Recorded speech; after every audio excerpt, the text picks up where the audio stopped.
Break ನಂತರ ಸುವರ್ಣ ನ್ಯೂಸ್ಗೆ ಮತ್ತೆ ಸ್ವಾಗತ. ಅರಮನೆ ಮೈದಾನದಲ್ಲಿ ಜೆಡಿಎಸ್ ರಾಜ್ಯ ಪ್ರತಿನಿಧಿಗಳ ಸಮಾವೇಶ ನಡೆಯುತ್ತಿದೆ.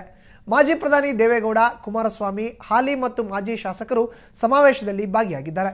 ಸಮಾವೇಶದಲ್ಲಿ ಮಾತನಾಡಿದ ಮಾಜಿ ಪ್ರಧಾನಿ ದೇವೇಗೌಡ, ಕರ್ನಾಟಕವನ್ನು ಜಾತಿ ಧರ್ಮದ ಹೆಸರಲ್ಲಿ ಒಡೆಯಬೇಡಿ, ಜಾತಿ ಧರ್ಮದಲ್ಲಿ ರಾಜಕಾರಣ ಮಾಡುವುದು ಕೀಳು ರಾಜಕಾರಣ ಎಂದರು.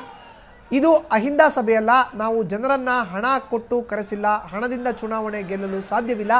ಆಮ್ ಆದ್ಮಿ ಪಕ್ಷ ಹಣ ನೀಡಿ ಚುನಾವಣೆ ಗೆದ್ದಿಲ್ಲ. ಲೋಕಸಭೆ ಚುನಾವಣೆಯಲ್ಲಿ ಪಕ್ಷ ಸೋತಾಗ ರಾಜೀನಾಮೆ ನಿರ್ಧರಿಸಿದ್ದೆ ಎಂದು ತಿಳಿಸಿದರು.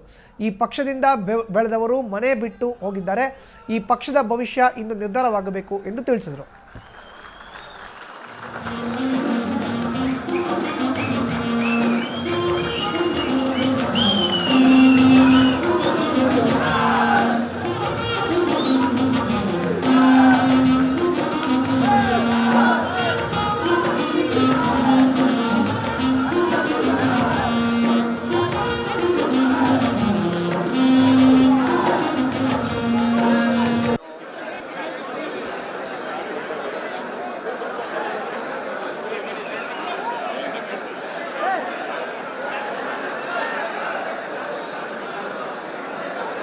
ಪಕ್ಕದಲ್ಲಿ ಹೋಗಿ ಕೂತ್ಕೊಳ್ಳಿ.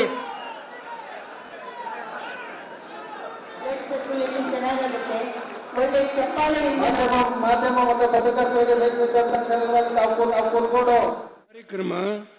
ನಾವು 2 ಉಪಚುನಾವಣೆ ಸೋತ ಮೇಲೆ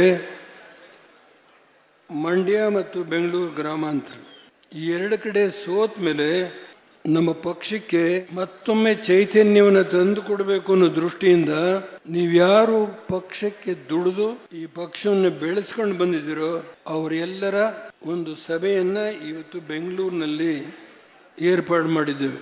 ಗ್ರಾಮ ಪಂಚಾಯತಿಯಿಂದ ಹಿಡಿದು, ತಾಲೂಕ್ ಪಂಚಾಯತಿಯಿಂದ ಹಿಡಿದು, ಜಿಲ್ಲಾ ಪಂಚಾಯತಿಯಿಂದ ಹಿಡಿದು, town municipality, municipal council, city municipality, ನಗರ ಪಾಲಿಕೆ, ಎಪಿಎಂಸಿ ಚುನಾವಣೆ, ತಾಲೂಕ್ ಮಟ್ಟದ, ಜಿಲ್ಲಾ ಮಟ್ಟದ, ರಾಜ್ಯ ಮಟ್ಟದ ಎಲ್ಲಾ ಪಂಚಾಯತಿ ಚುನಾವಣೆಯಲ್ಲಿ ಸೋತು ಗೆದ್ದು ಪಕ್ಷದಲ್ಲಿ ನಿಷ್ಠಾವಂತನಾಗಿ ಉಳಿದಿರುವ ನಮ್ಮ ಪಕ್ಷದ ಆಸ್ತಿ ಅನ್ನಿಸ್ಕೊಂಡಿರ್ತಕ್ಕಂಥ